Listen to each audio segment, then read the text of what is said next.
Hey Koala family, welcome to another quick tutorial. So, if you have a student trying to join your classroom and you don't yet want to accept their request, you can choose to hide their request like this. And once you're ready to accept them, just hover your mouse over this green part of their request and you can now choose to accept them. Also, your student would not see this on their end.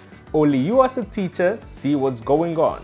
So you can simply hide them like this and hover your mouse over the green section to accept them, or I could simply cancel their request altogether.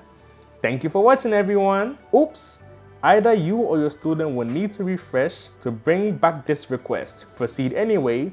That's correct. So your students might need to refresh on their end, or you might need to refresh in order for them to send in a new request. So, okay, there we go. I just canceled their request. If you have any questions, feel free to reach out to us via the help chat.